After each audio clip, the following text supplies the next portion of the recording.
La nuit est tombée sur la ville de São Lourenço et les lumières des bâtiments se reflétaient dans les eaux du fleuve qui traversait le centre de la métropole. Non. Intérieur d'un manoir à l'architecture moderne dans le quartier chic de Villa-Basse.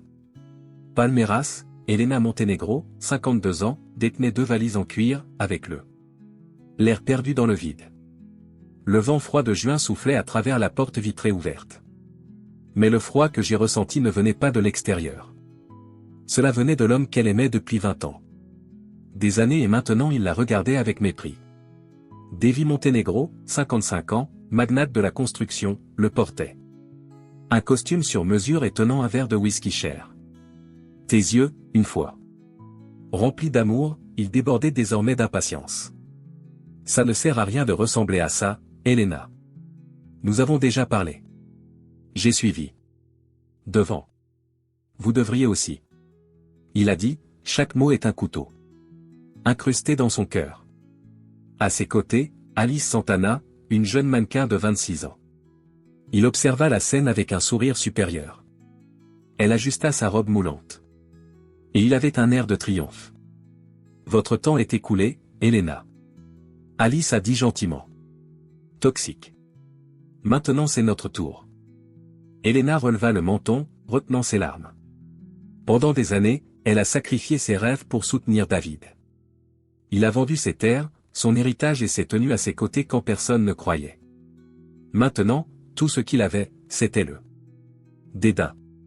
Elle se dirigea vers la porte, mais avant de partir, elle s'arrêta et s'arrêta. Tournez. Son regard était ferme, comme s'il comprenait enfin quelque chose qui était là. Longtemps ignoré. Au tribunal, vous découvrirez ce que vous m'avez toujours caché. Toi-même, David. Sa voix résonnait dans toute la pièce spacieuse. David rit d'un air moqueur. La seule chose que je découvrirai, c'est combien de temps j'ai perdu. Comme toi. Helena n'a rien dit d'autre. Il s'est retourné et est parti, laissant derrière lui.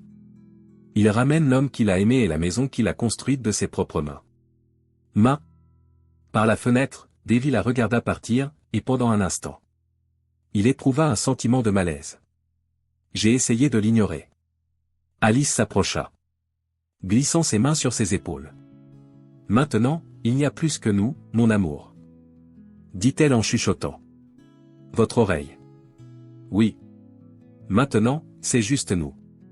Il a répondu, mais le goût de sa propre victoire semblait étrangement amer.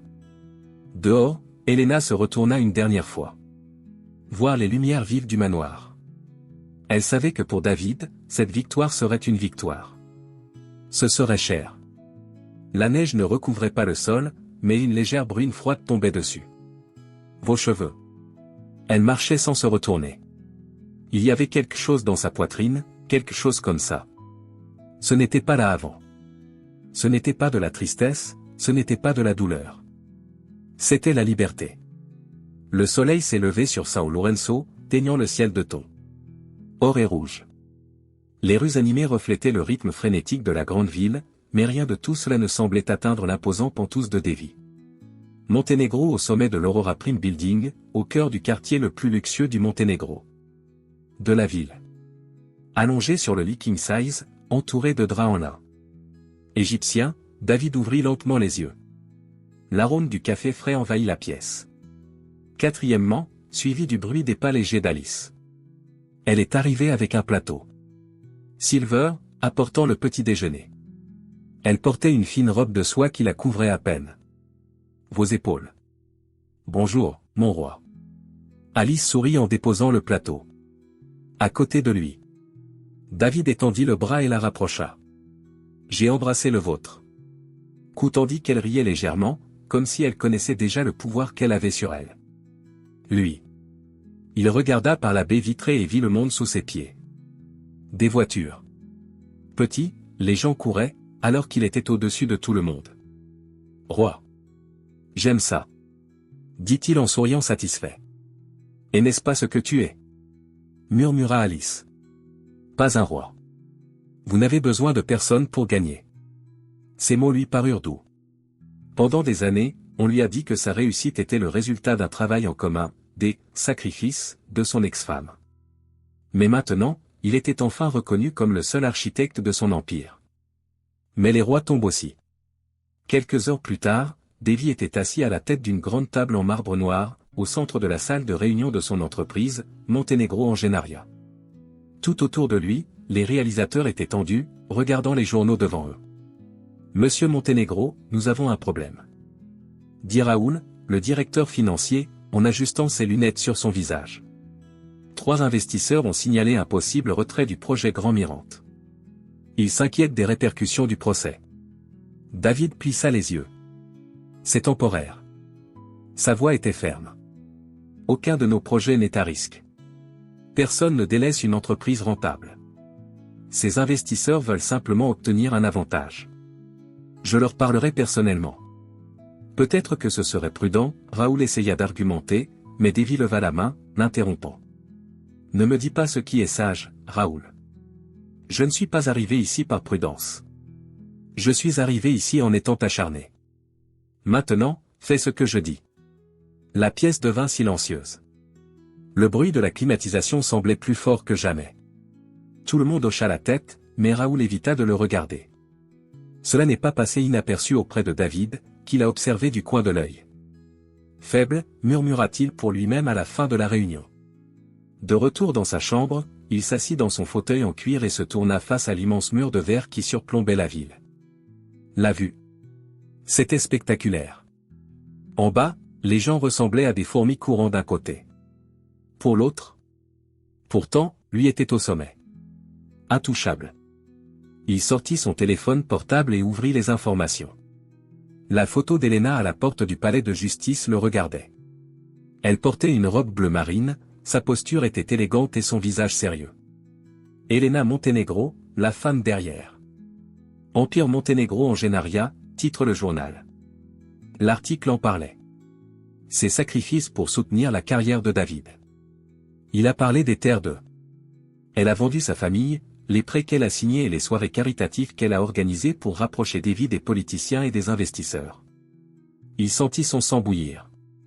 Des mensonges, marmonna-t-il en jetant son téléphone portable sur la table. Je n'avais pas besoin de tout ça. Mais au fond, il savait que ce n'était pas un mensonge. Le son d'une notification le sortit de ses pensées. 1. Message d'Alice. Chérie, n'oublie pas le dîner avec le ministre aujourd'hui. Portez quelque chose d'élégant.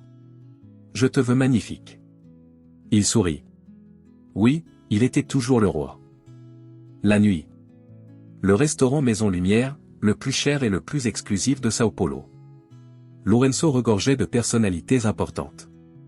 Le ministre de l'Infrastructure, Eduardo Vasconcelos, était à la table avec son épouse et 2 autres hommes d'affaires.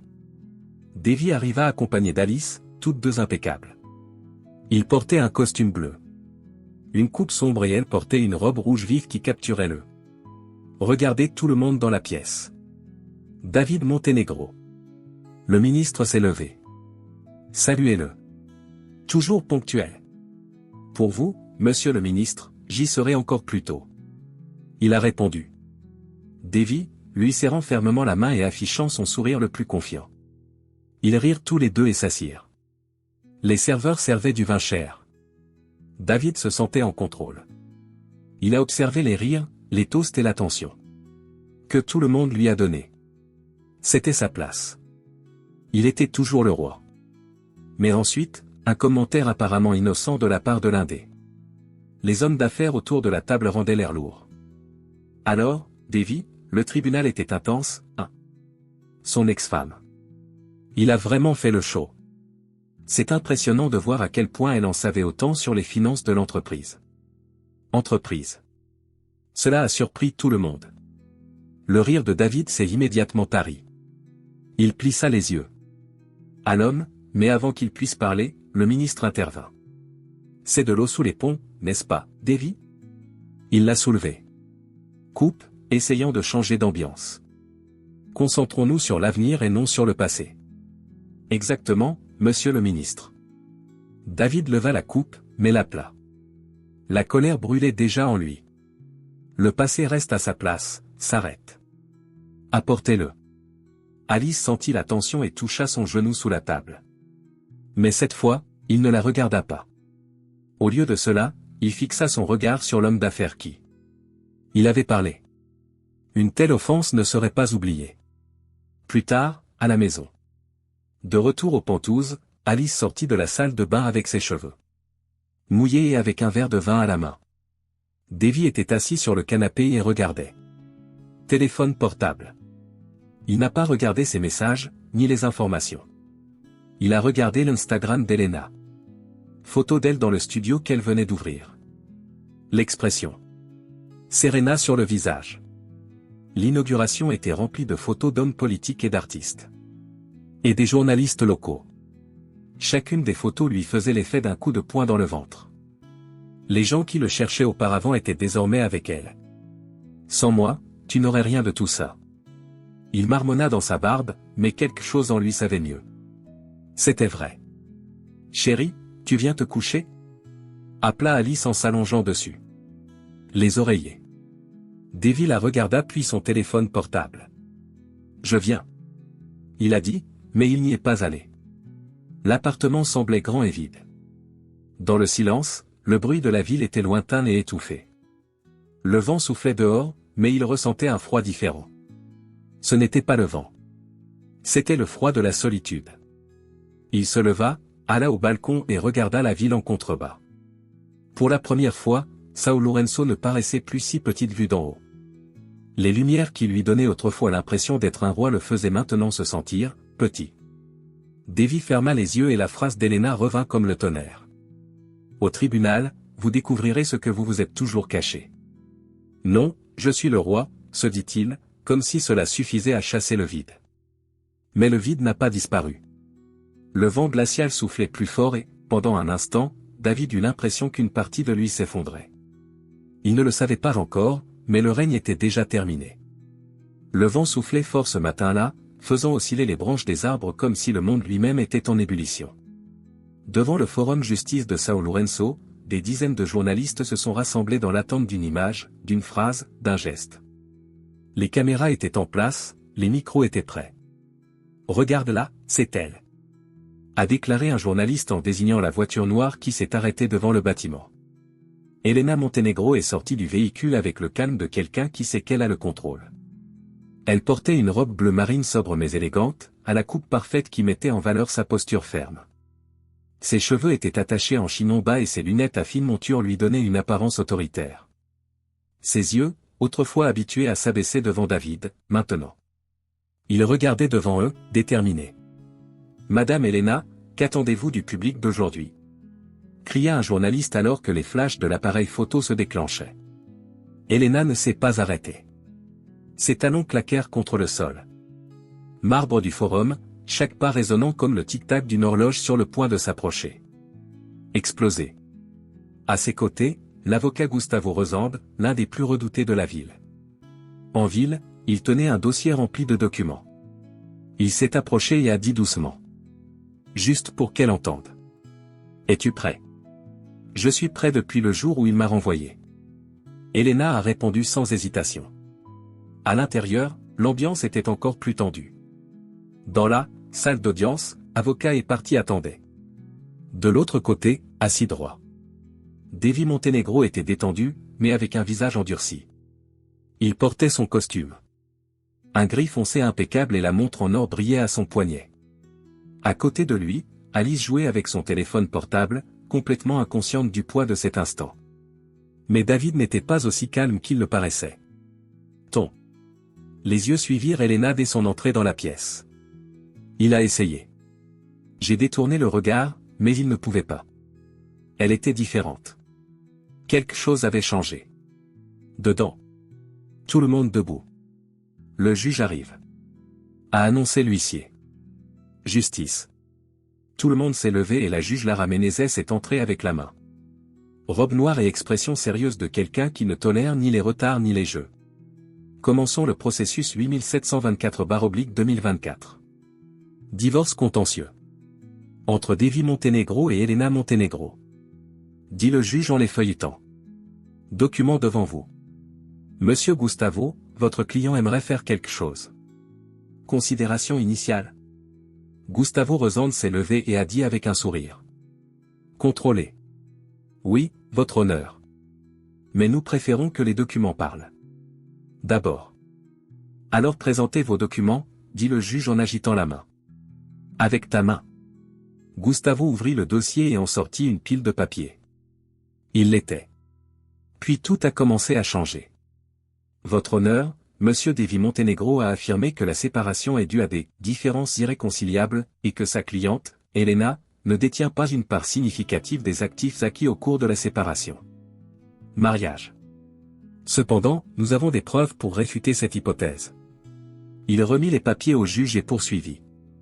Ces documents montrent la participation active d'Elena Montenegro dans les opérations financières de l'entreprise de son ex-mari.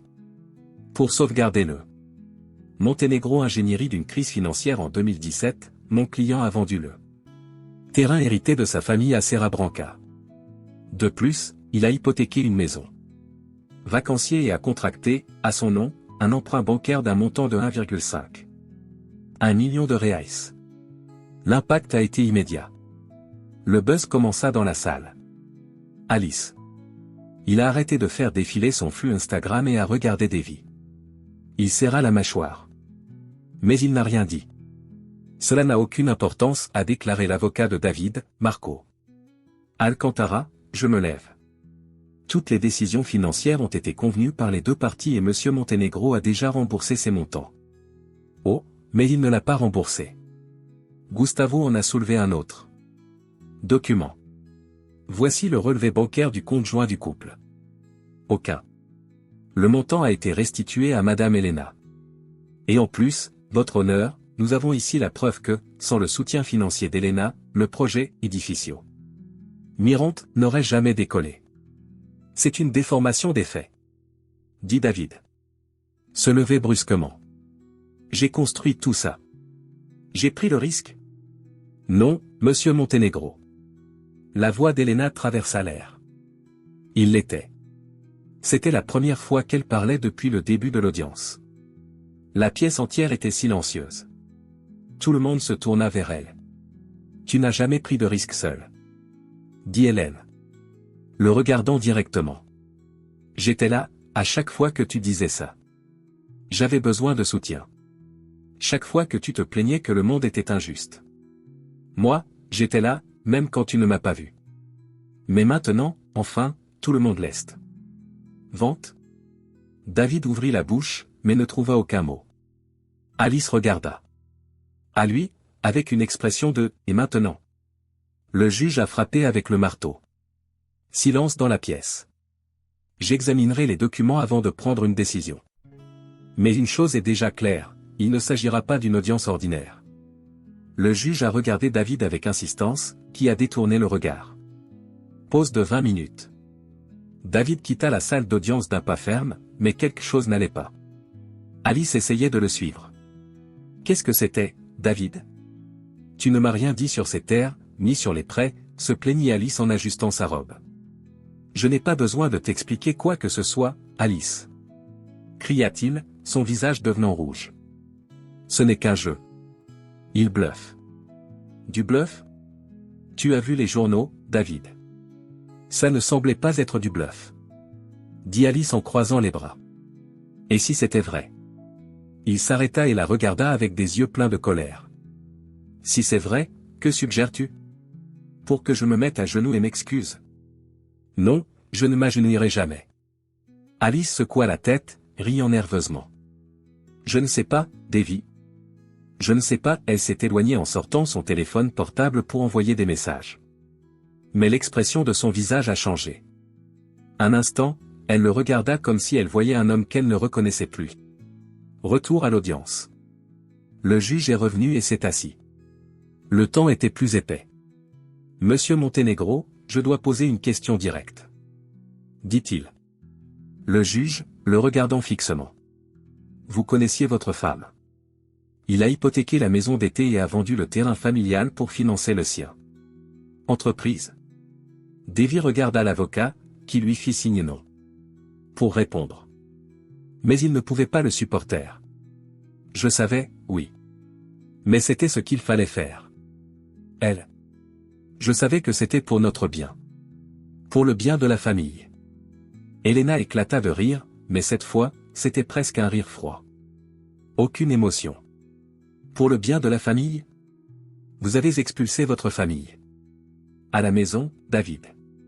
Dit-elle en croisant les bras. Maintenant, c'est à votre tour d'être expulsé. Les mots frappèrent David comme une lame. Il a ressenti quelque chose. À l'intérieur, cassez-vous. Ce n'était pas de la colère. C'était autre chose. Quelque chose qu'il ne fait pas.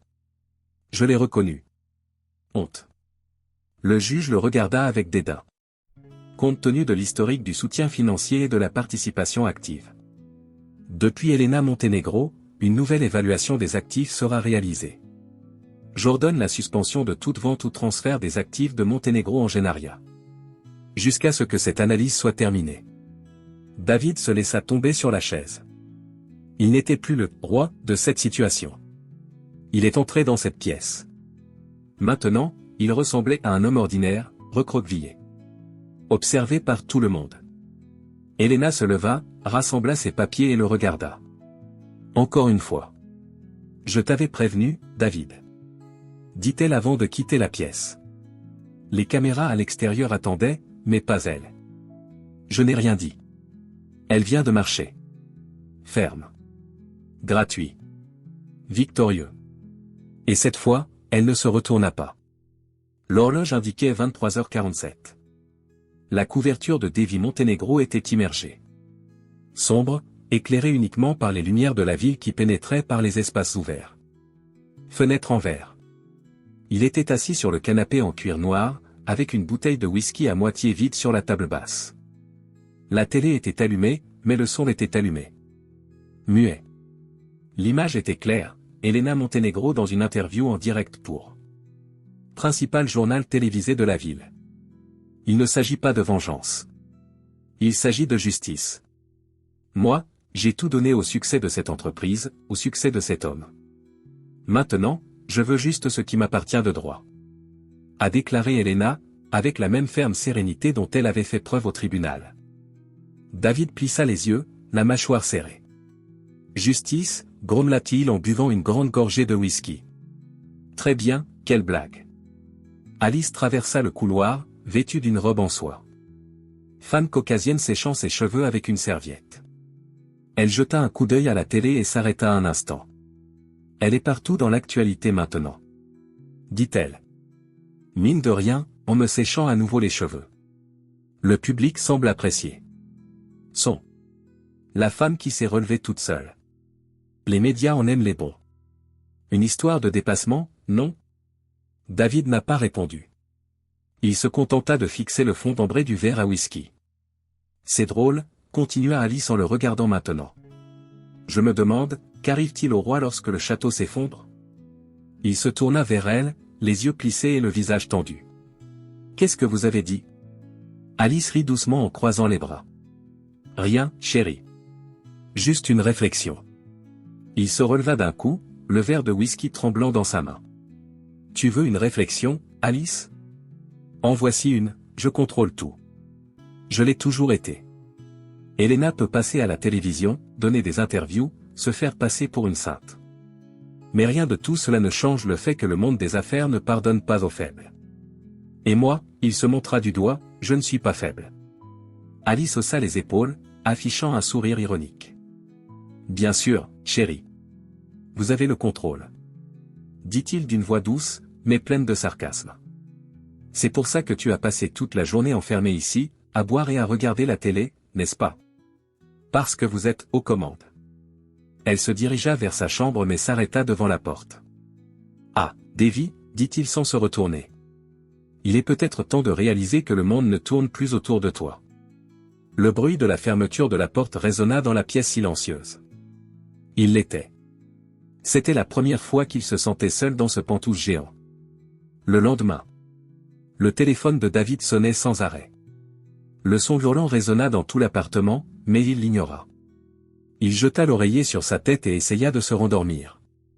Frappez, frappez, frappez. David.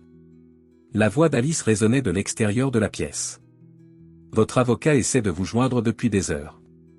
Répondez bientôt. Il grogna et se releva, le corps lourd, les yeux rouges à cause de tant d'alcool et de quelques heures de sommeil. Il a pris son téléphone portable sur la table de nuit et a vu le nom, Marco Alcantara, clignoter sur l'écran. Qu'est-ce que c'était? Répondit-il d'une voix rauque et impatiente. David, il faut qu'on parle. Maintenant. La voix de l'avocat était sérieuse et directe. Je viens de recevoir une notification du juge. Le juge a ordonné le gel de ses comptes bancaires et le gel d'une partie de ses avoirs. David s'arrêta, son cœur battant plus vite. Comment c'est? Dit-il en se frottant le visage pour essayer de mieux comprendre. C'est exactement ce que vous avez entendu. Elena a demandé un blocage préventif, affirmant que vous pourriez tenter de détourner des actifs pour éviter le partage des actifs. Le juge a accepté. Cela comprend les comptes bancaires personnels et les espèces du Monténégro en Genaria. C'est absurde. A crié Davy en faisant les 100 pas dans la pièce. Un lion en cage. Je suis propriétaire de cette entreprise. Ils ne peuvent pas faire ça. Ils le peuvent et ils l'ont fait. Dit froidement Marco. Que? Cela signifie qu'aucun paiement aux fournisseurs ou aux employés ne peut être effectué. Sans autorisation judiciaire. Si vous ne résolvez pas ce problème rapidement, votre entreprise pourrait le faire. Pour arrêter. Le monde s'est arrêté un instant. Non, non, ça n'arrivera pas, David lui a passé la main. Par les cheveux. Je vais résoudre ce problème aujourd'hui. Je m'appelle Davy Monténégro. Moi, je vais régler ça. Résolvez-le, alors. Dit Marco avant de raccrocher. Il resta immobile quelques secondes, le téléphone toujours allumé. Pressé contre l'oreille. J'ai senti une sueur froide couler dans ma nuque. Pour la première fois. Une fois, le sentiment de perte de contrôle est devenu réel. Plus tard, à Monténégro en Genaria. L'entrée principale de l'entreprise était pleine d'employés.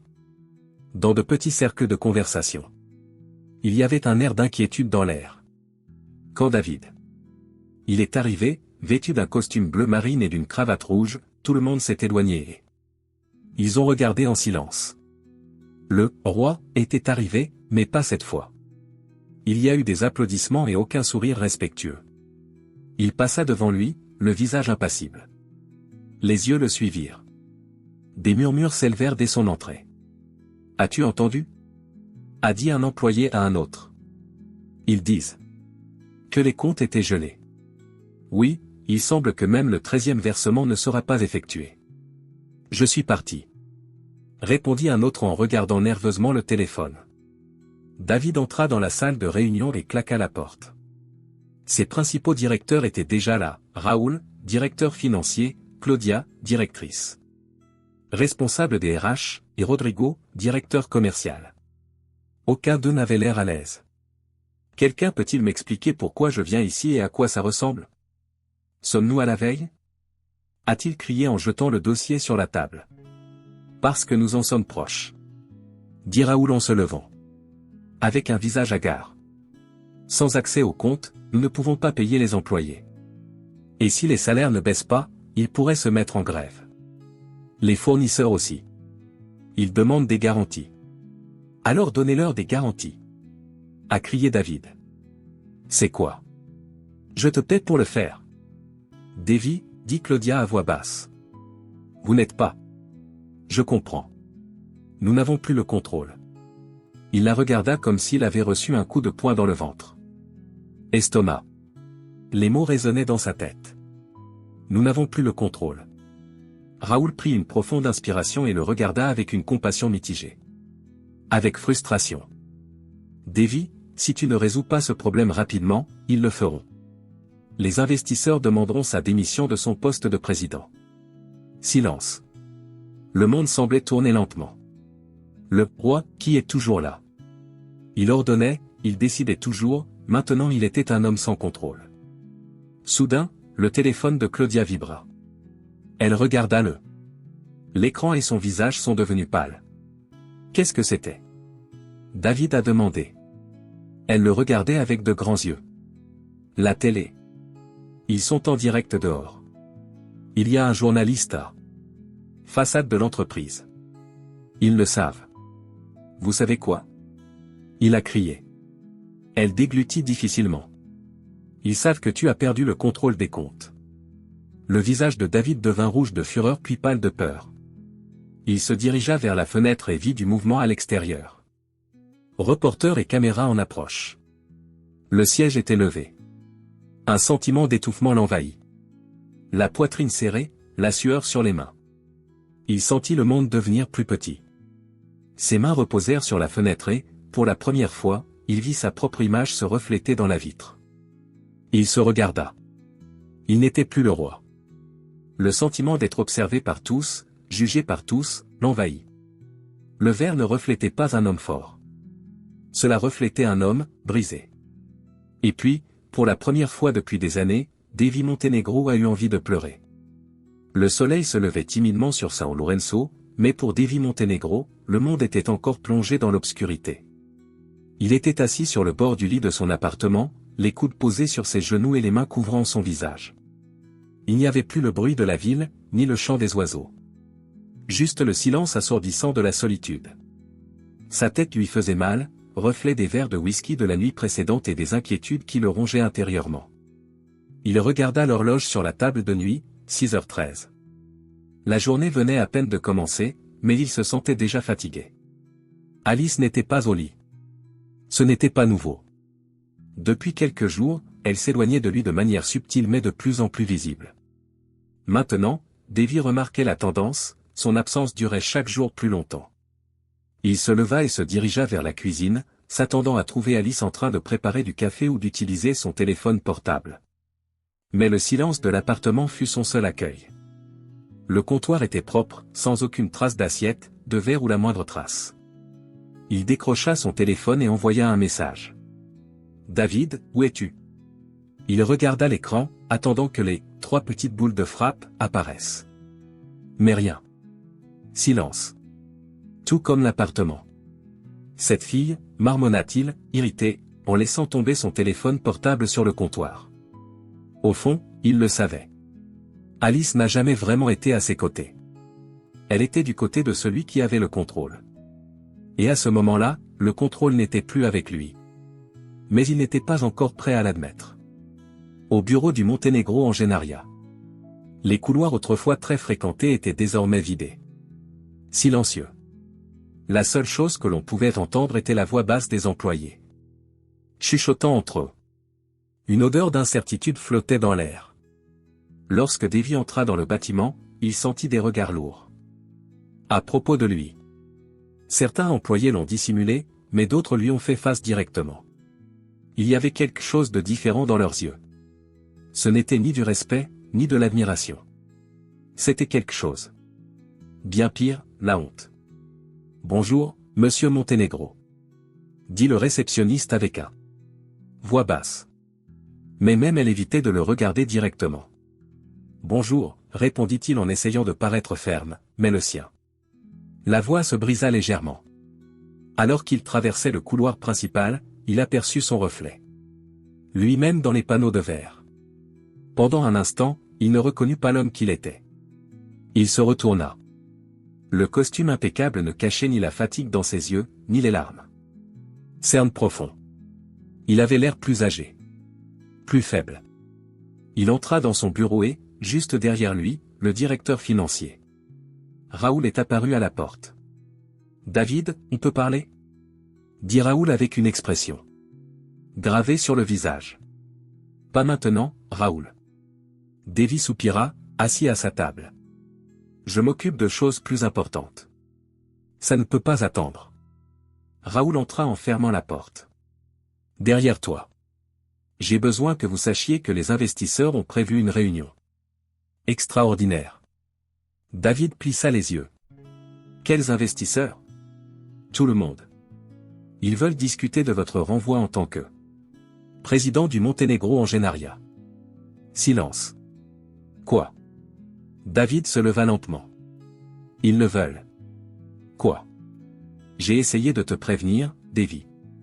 Raoul soupira, avec un regard de fatigue et de résignation. Il pense qu'avec les comptes bloqués et le scandale devant les tribunaux, l'image de l'entreprise est compromise. Vous ne l'êtes plus. Un gage de stabilité. Au contraire, il vous voit comme un risque. David eut un rire amer et sarcastique. Je suis le fondateur de cette entreprise, Raoul.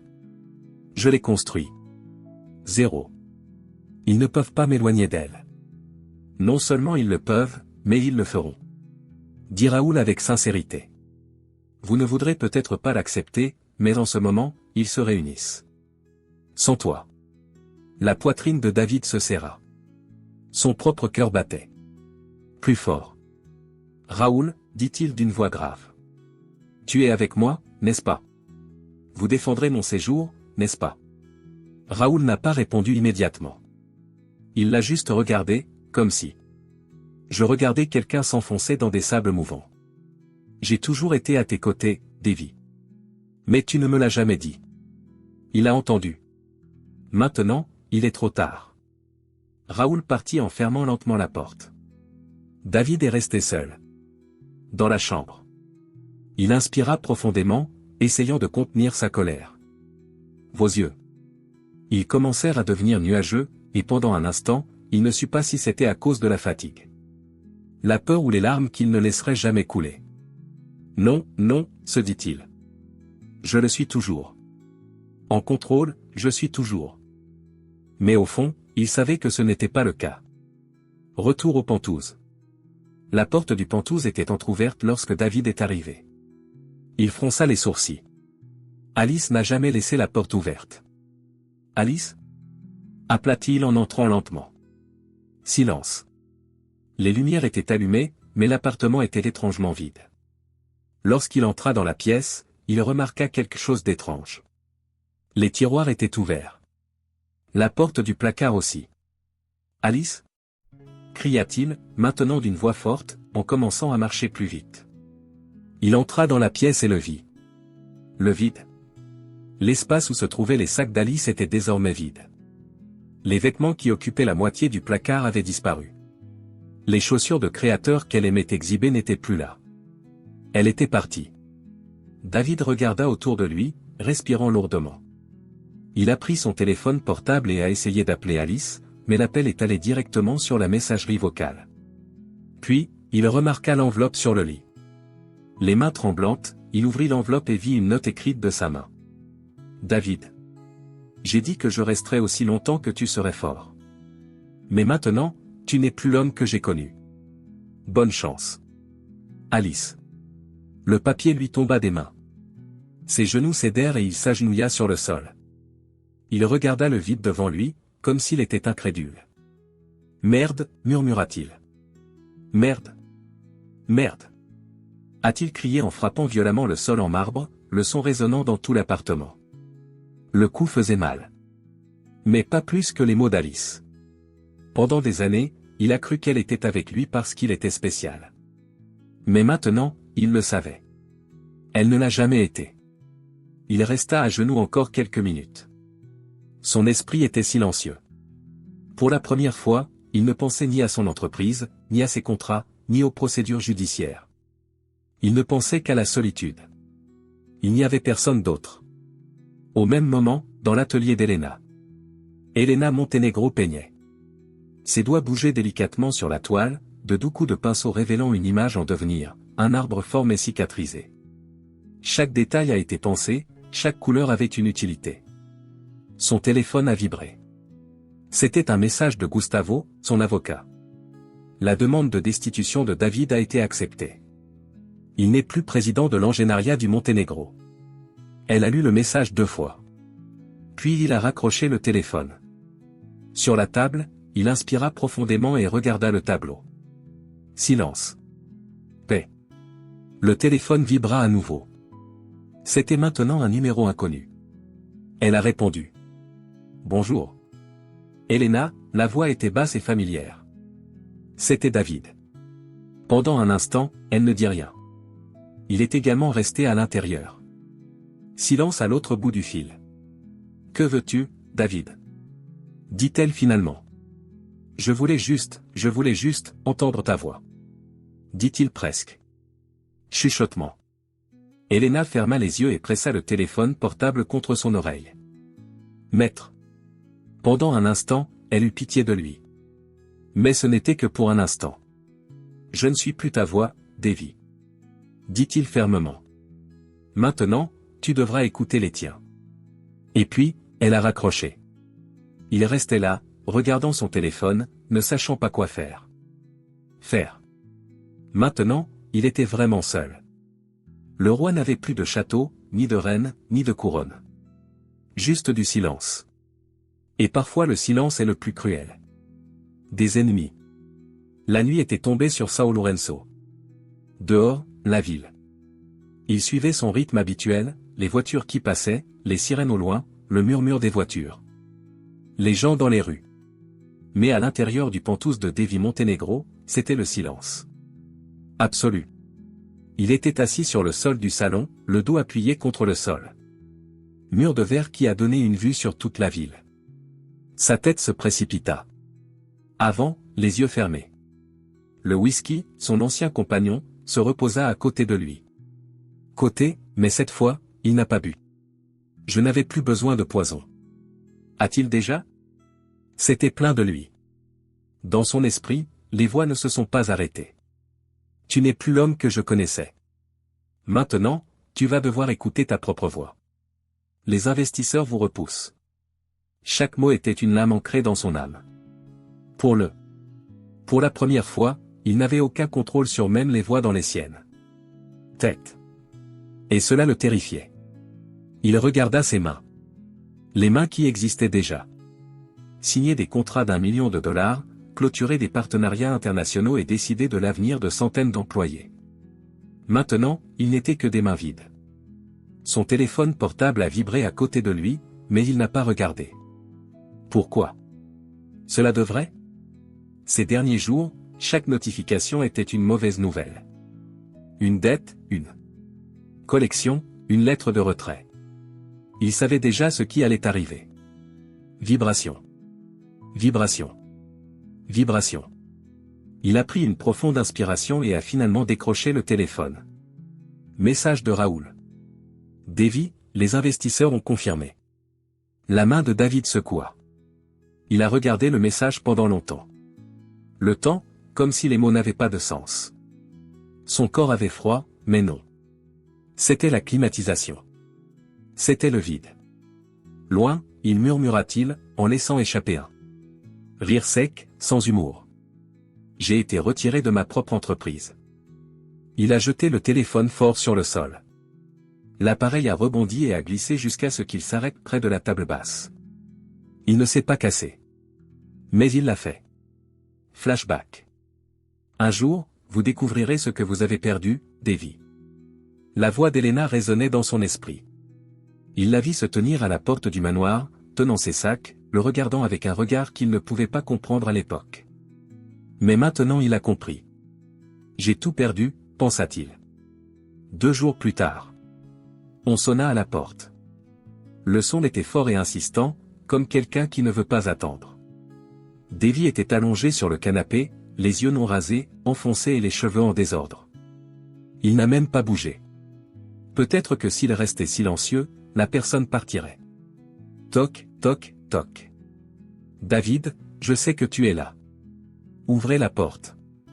La voix de Raoul. David n'a pas répondu. Il ferma les yeux et essaya de se convaincre que Raoul abandonnerait. Mais le son de la clé tournant dans la serrure a ouvert ses yeux. Raoul avait la clé de rechange. La porte s'ouvrit et Raoul entra, enlevant ses lunettes et regardant autour de lui. La vue du roi tombé l'emporta sur ses traces. Mon Dieu, David, qu'as-tu fait pour toi-même? Dit Raoul, fermant la porte. J'ai été supprimé, Raoul. Devi dit sans émotion. Maintenant, je n'ai pas besoin de maintenir les apparences, n'est-ce pas? Il ne s'agit pas d'apparence, Devi. Il s'agit de vous. Raoul s'approcha lentement et s'assit dans le fauteuil devant lui. Je te connais depuis 15 ans.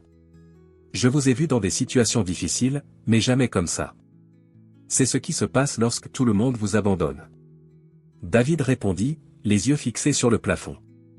Elena m'a abandonné, Alice m'a abandonné, les investisseurs m'ont abandonné, même toi, Raoul. Raoul a donné un bref rire, secouant la tête. Je ne t'ai pas abandonné, David. J'ai essayé de te prévenir. J'ai essayé de vous aider, mais vous n'avez jamais écouté personne. Il s'arrêta, se penchant en avant. Savez-vous quel est votre problème? Vous confondez l'autorité avec l'isolement. Il croyait qu'être le roi signifiait être intouchable. Mais un roi sans allié est juste un homme avec une couronne trop lourde à transporter. David a ressenti le poids de ces mots. Il n'a pas répondu.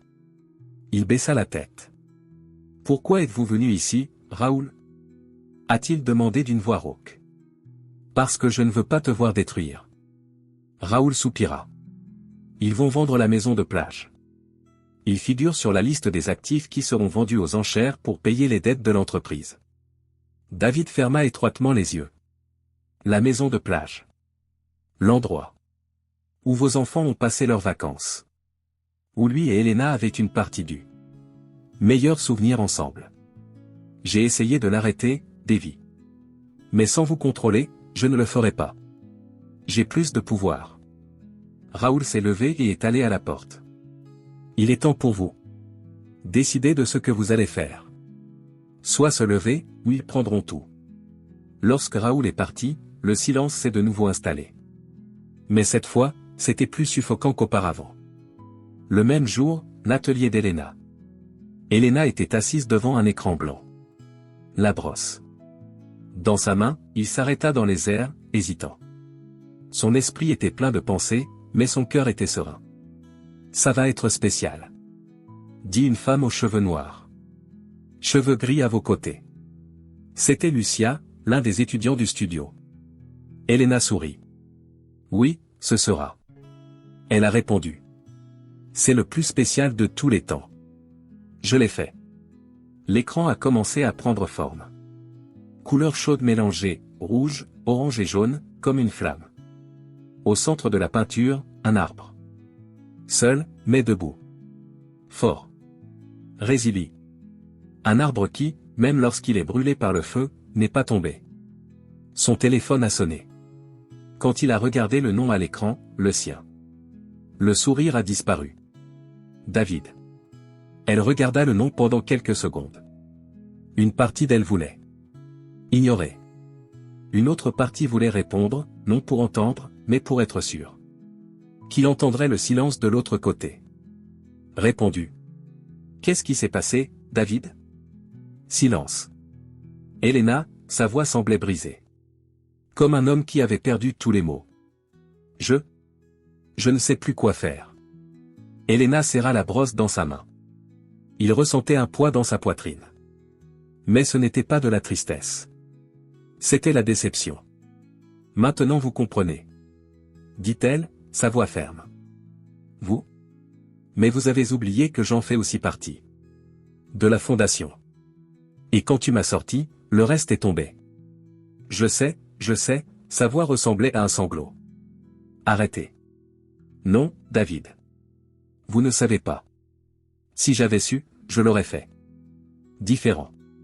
Maintenant, je suis juste désolé pour toi. Elle ferma les yeux, mais sa voix ne l'a pas fait. Il trembla. Mais je ne vais plus couler pour vous sauver. Aidez-moi, Elena, a-t-il dit, et pour la première fois, lui. Il a pleuré à l'autre bout de la ligne. Elena sentit des larmes se formant dans ses propres yeux. Les yeux, mais elle a tendu le sol. Je ne peux pas vous aider, David. Mais vous pouvez. Sa voix était bas, mais fort comme l'acier. Regardez-vous. Soit levez-vous, soit vous coulerez pour de bon. Choix. Le silence de l'autre côté était long. Elle a entendu la respiration. De lui. Un long soupir lourd, plein de douleur. Bye, David. A-t-elle dit. Et puis, il a raccroché. Pendant quelques minutes, elle se tenait immobile, regardant l'écran. Blanc. Mais alors, quelque chose a changé. L'arbre dans la peinture était plus fort que jamais. Jamais. La pluie tombait lourdement sur São Lourenço ce matin-là. Des gouttes lourdes ont frappé les fenêtres en verre du penthouse de David. Monténégro, coulant comme des larmes silencieuses. À l'intérieur, l'obscurité n'était brisée que par des éclairs qui ont illuminé l'espace froid et vide. David était assis par terre, appuyé contre le mur, les jambes s'étendaient et la tête inclinée en arrière. Son costume ridé, sa barbe non rasée et ses yeux rouges racontent l'histoire d'une chute lente et douloureuse. Sur le sol, à côté de lui, une bouteille de médicaments vide. Il regarda le plafond comme s'il cherchait quelque chose, une réponse, une raison. Mais le plafond n'a rendu que le vide. Comment suis-je arrivé ici? Il se chuchota. La question qu'il avait évitée toute sa vie était maintenant devant lui. Ses yeux ont commencé à se fermer lentement, lourds. Il était fatigué. Fatigué de tout. Le monde semblait loin, et pour une fois, il s'en fichait. Flashback. Le bruit des vagues s'écraser sur la plage a rempli l'air. David était debout, pieds nus, regardant la mer. Il portait un short et une chemise blanche ouverte. À côté d'elle, Elena riait tout en tenant le petit Felipe sur ses genoux. Il avait 4 ans à l'époque et a été enchanté par le mouvement des vagues. « Papa, regarde. Regardez la vague. » dit Felipe, riant fort. « Allez, garçon. Courir. » cria Davy, souriant, tandis que Felipe courut vers l'eau avec ses bras ouverts. Elena s'approcha, croisant les bras et regardant David avec un sourire sur son visage. « Il a votre esprit, tu sais? Il n'a peur de rien. » dit-elle en regardant son fils avec fierté. Davy embrassa le sommet de sa tête et la serra à trace. « Et j'ai mon pilier ici. » dit-il en la serrant à la légère. « N'oubliez pas ça, David. » dit Elena, tournant son visage pour le regarder dans les yeux. « Je serai toujours votre pilier. Mais même les piliers ont besoin de soins, tu sais? » « Je sais, a-t-il répondu, mais ses yeux étaient déjà tournés vers l'horizon, où la mer semblait n'avoir pas de fin. Mais il ne savait pas. « Je ne l'ai jamais su. » Le cadeau. Bip, bip, bip. Le son d'une machine de surveillance cardiaque a fait écho dans toute la pièce. La lumière blanche froide de l'hôpital est entrée dans les yeux de David, le faisant plisser les paupières avant de les ouvrir complètement. Il regarda autour de lui. Je n'ai pas reconnu où j'étais. L'odeur de l'alcool et du désinfectant était forte. L'infirmière à côté de lui a remarqué que le mouvement s'approchait. « Monsieur Monténégro? Pouvez-vous m'entendre ?» il a demandé. Infirmière, d'une voix calme et ferme. « Où suis-je » demanda Davy, sa voix rauquée. Faible. « Vous êtes à l'hôpital São Miguel. Il a été amené à la hâte. » a répondu l'infirmière tout en vérifiant ses signes vitaux. Il y en avait un. Empoisonnement en raison de médicaments excessifs. On a l'impression que votre corps s'est effondré. Effondré. Intoxication? Il cligna des yeux plusieurs fois, essayant de s'éloigner. Je me souviens, mais le souvenir était un flou d'ombre et de foudre. Puis, il s'est assis. Il se souvient, la bouteille de médicaments était vide. Il avait pris plus qu'il aurait dû, beaucoup plus. Que, c'était un accident, a-t-il dit, essayant de s'expliquer. Convaincre. Bien sûr, monsieur Monténégro. L'infirmière a dit avec un. Comprendre le regard, mais pas complètement croire. Des accidents comme ça. Ils arrivent, tout le temps. Elle sourit doucement et partit, laissant la porte appuyée ouverte. Il a entendu des voix dans le couloir. Parmi les voix, il en a reconnu un. Raoul. Oui, il est stable maintenant, mais c'était proche. S'ils étaient arrivés plus tard, a dit l'infirmière. Puis-je le voir? A demandé Raoul. Oui, mais ne tarde pas. Il a besoin de se reposer. La porte s'ouvrit lentement et Raoul entra. Il n'a rien dit de mal. Immédiat. Il a juste regardé David pendant un moment. C'était un regard de déception. Mélangé à la compassion. Je pensais que tu étais plus fort que ça, Davy. Dit-il. Raoul, croisant les bras.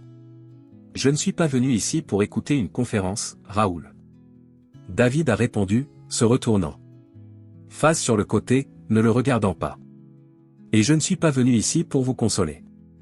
Dit Raoul. Se rapprocher. Regardez-vous, David. L'homme que j'ai respecté pendant des années. Maintenant, il est allongé dans un lit d'hôpital parce qu'il ne peut pas gérer le sien. Propre erreur. Davy ferma les yeux, sentant la bosse dans sa gorge grandir. Les mots font mal, mais ils ne mentent pas. Pourquoi es-tu venu, Raoul? A-t-il demandé, dans sa voix cassée. Parce que, malgré tout, je me soucie toujours de vous. Dit Raoul en approchant. Mais aussi parce que j'ai besoin de vous avertir. Ils le feront. Vendez ce qui reste. La maison de plage a déjà été vendue aux enchères et maintenant ils sont après le appartement de luxe et votre voiture. Si vous ne réagissez pas, il ne restera plus rien. David sentit sa poitrine se resserrer. La maison de plage, l'endroit où votre famille était heureuse. Ils ne peuvent pas faire ça, a-t-il dit entre ses dents droites. Ils peuvent et le feront. Raoul se pencha plus près de lui. Il n'y a que une personne qui peut arrêter cela, Davy. Toi. Il se leva et se dirigea vers la porte. Pensez Y, ami. Pas sur l'argent, pas sur le pouvoir. Pensez à qui vous voulez être à partir de maintenant. Raoul a dit avant. Je suis parti sans regarder en arrière. Pensez à qui vous voulez être à partir de maintenant. David regarda le plafond, sa poitrine se levant et descendant lentement. La douleur physique n'était rien comparée à la douleur qu'il ressentait dans le cœur. 2 jours plus tard. La pluie tombait toujours. Maintenant, il n'était pas dans le Penthouse, ni à l'hôpital. Il se tenait devant une porte en verre. Le signe ci-dessus a dit Art Studio, Elena Montenegro. Il se tenait là pendant longtemps. Les gens l'ont passé sur le trottoir, certains l'ont reconnu et chuchoté entre eux. Le magnate tombait. Le roi sans couronne. La porte en verre s'ouvrit soudainement. Elena. Elle l'a vu.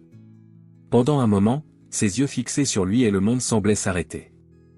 Il n'y avait pas de colère, pas de haine. Juste surprise et, peut-être, un peu de tristesse. Que faites-vous ici, David ? Demanda-t-elle, croisant les bras. Il la regarda, la voyant vraiment pour la première fois depuis des années. Les cheveux attachés, le tablier sale avec de la peinture et l'odeur de peinture fraîche. Elle était tellement vivante. J'ai besoin de te parler. Dit-il, sa voix basse. Nous n'avons plus rien à dire.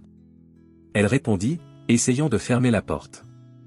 Il tenait la porte avec sa main, faiblement mais fermement. S'il vous plaît, Elena. Il avala la fierté et les larmes qui ont brûlé dans ses yeux. Je ne suis pas là pour demander quoi que ce soit. J'ai juste besoin de vous dire une chose. Elle le regarda, analysant chaque détail. Il n'était pas le même. Il n'y avait pas d'arrogance dans ses yeux. Il y avait un homme brisé, mais prêt à réessayer. Vous avez 5 minutes, Davy. Dit-elle en soupirant. Il prit une profonde inspiration et entra.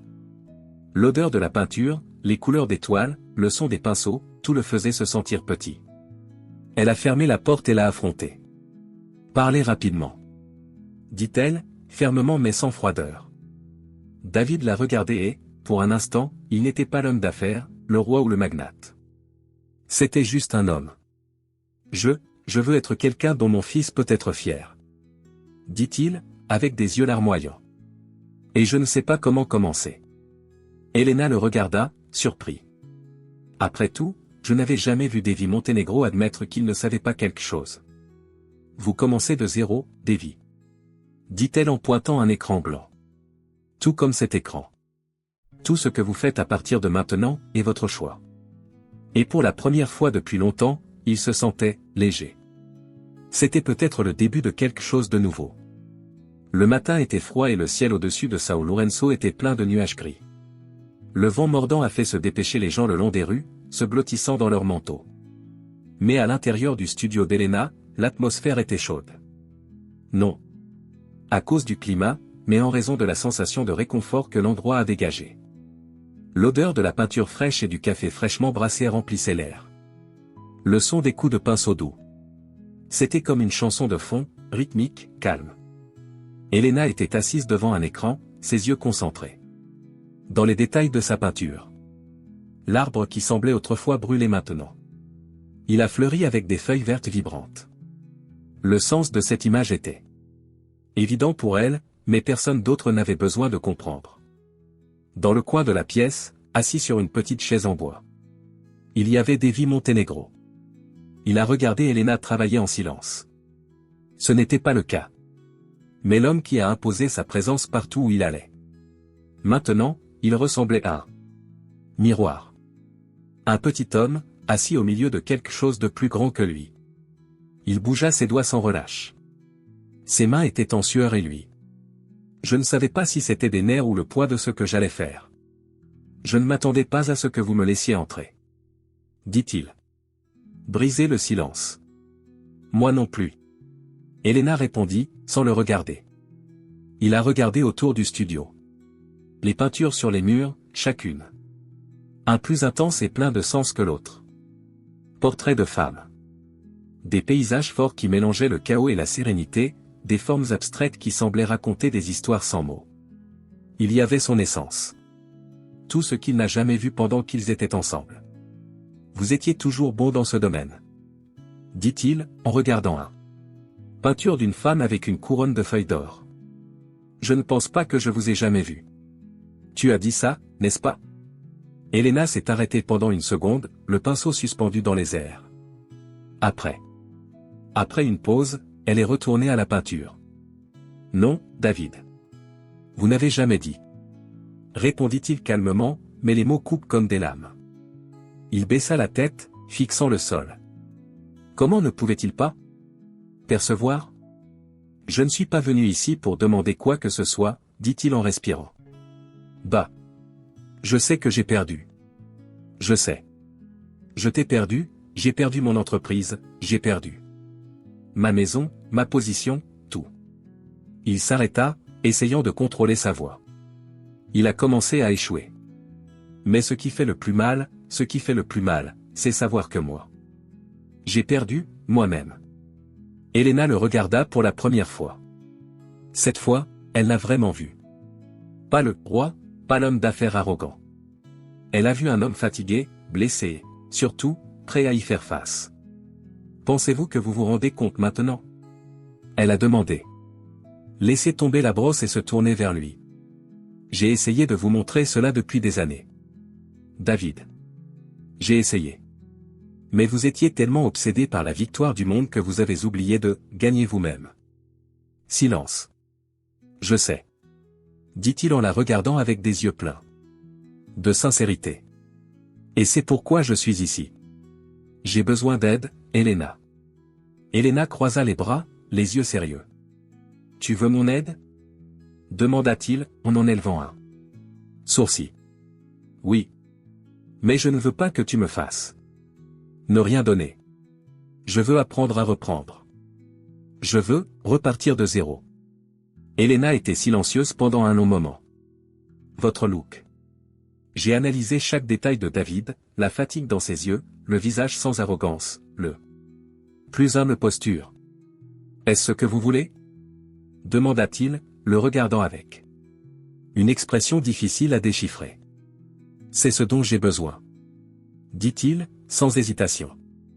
Elena soupira, se dirigea vers l'une des étagères et la ramassa. Une toile vierge. Il a placé la toile sur le chevalet, à côté de celle sur laquelle elle se trouvait. Peindre, et la pointer. Puis commencer ici. Davy regarda l'écran blanc, confus. Comme ça. Si vous voulez recommencer à zéro, commencez pour de vrai. Dit-elle, lui tendant un pinceau. Je l'ai déjà fait, maintenant c'est à votre tour. Il ramassa le pinceau, la regardant avec de grands yeux. Je ne sais pas à peindre, Elena. Je n'ai jamais fait ça. Je ne savais pas non plus, Davy. Dit-elle en haussant les épaules. Mais j'ai appris. J'ai commencé à zéro. Et croyez-moi, partir de zéro est la partie la plus difficile. Mais c'est aussi le plus important. Il regarda l'écran blanc comme s'il faisait face à un abîme. Sa main agrippa fermement le pinceau et il avala fort. L'écran ressemblait à un miroir. Vide, silencieux, l'attendant. Et si je fais une erreur? Demanda-t-il, la regardant avec un mélange de peur et d'incertitude. Elena sourit légèrement, mais son sourire n'était pas ironique.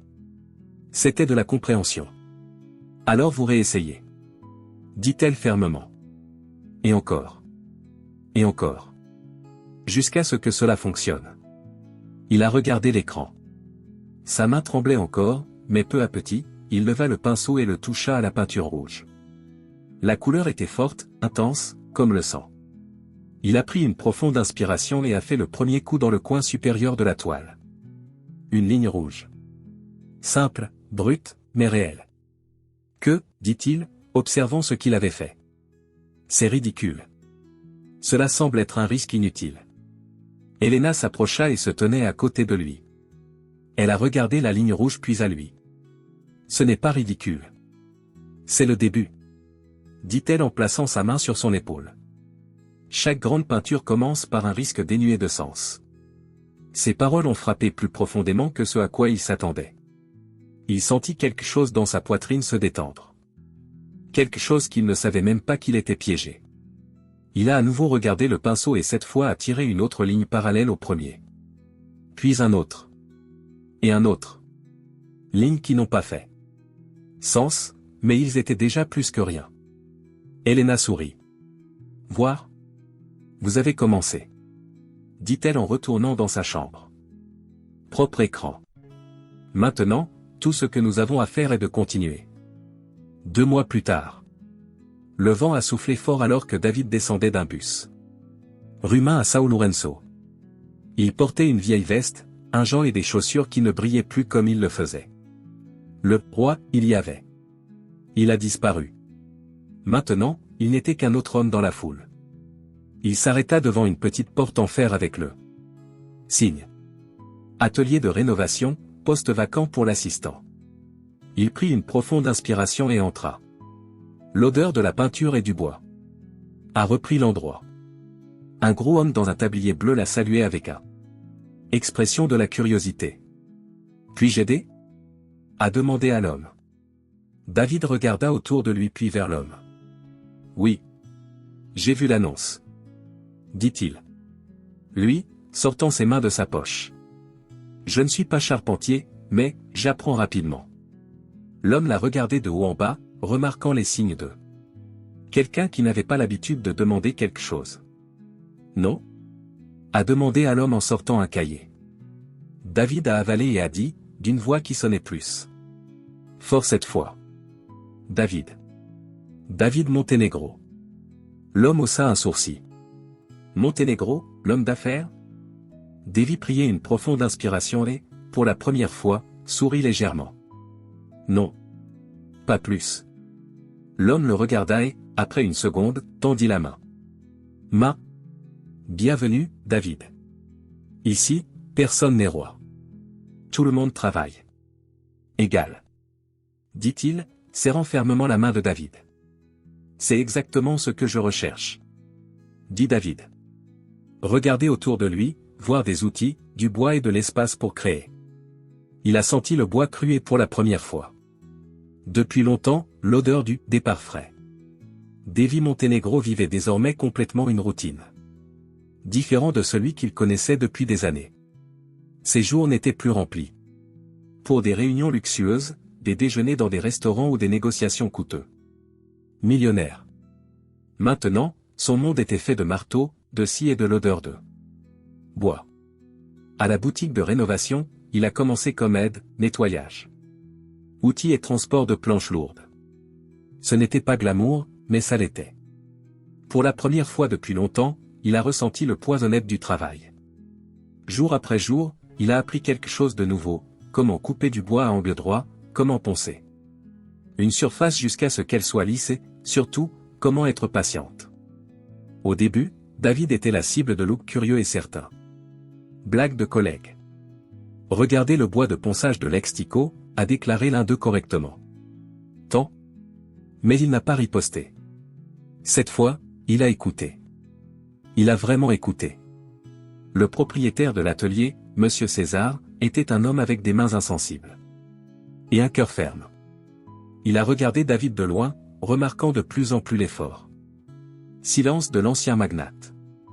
Savez-vous ce que je respecte le plus chez quelqu'un, Davy? A déclaré César, un jour, pendant qu'il préparait une table à manger en bois massif. Pas quelqu'un qui n'est jamais tombé. C'est lui qui se lève sans se plaindre. Davy a juste souri, continuant à poncer le bois. Il n'avait pas besoin de répondre. Il savait exactement ce que cela signifiait. Pendant ce temps, en dehors de l'atelier, le monde semblait le regarder. Son nom était toujours dans les nouvelles. L'homme qui était autrefois roi était maintenant vu dans les rues de São Lourenço avec des vêtements simples et une apparence différente.